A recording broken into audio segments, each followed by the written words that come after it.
पति ब्रह्मचारी का अगला एपिसोड भावनाओं, सस्पेंस और ड्रामे से भरा हुआ है।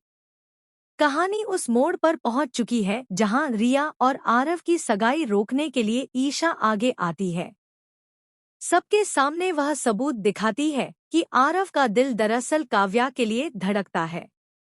आरव और काव्या का रिश्ता गांव भर में चर्चा का विषय बन चुका है, लेकिन रिया की चालाकियां इस मोहब्बत के रास्ते में कांटे बनकर खड़ी हैं।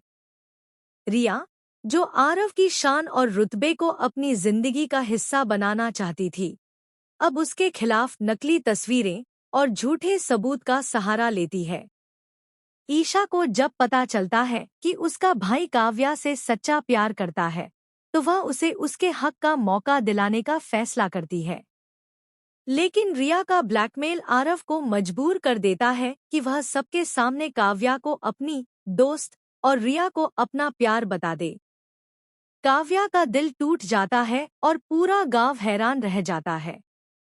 तभी ईशा को याद आता है कि सच को साबित करने का रास्ता सीसीटीवी फुटेज में है। वह सुरक्षा टीम से सबूत लेकर आती है और चौपाल पर रिया और आरव की सगाई के वक्त पूरे गांव के सामने सच उजागर कर देती है।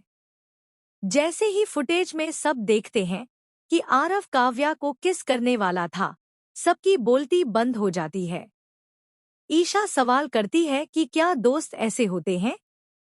आरव टूटकर सच बताता है कि वह काव्या से ही प्यार करता है, लेकिन रिया उसे झूठे केस की धमकी देकर ब्लैकमेल कर रही थी। यह सुनकर काव्या का दिल पिघल जाता है और वह उसे माफ कर देती है। अरविंद जी, जो अब तक बेटी पर शक कर चुके थे, पछताते हैं और काव्या से माफी मांगते हैं। सूरज और ईशा एक दूसरे को देखकर गर्व और सुकून महसूस करते हैं, क्योंकि उन्होंने सच को जीत दिलाई। रिया, जो सबको धोखा देने चली थी, बेइज्जत होकर वहां से चली जाती है। यह एपिसोड सिर्फ आरव और काव्या की मोहब्बत की जीत नहीं है, बल्कि सच्चाई और हिम्मत की ताकत को भी दिखाता है। सवाल अब यह है कि क्या रिया इतनी आसानी से हार मान लेगी या फिर कोई नई चाल चलकर दोबारा काव्या और आरव की जिंदगी में तूफान लाएगी।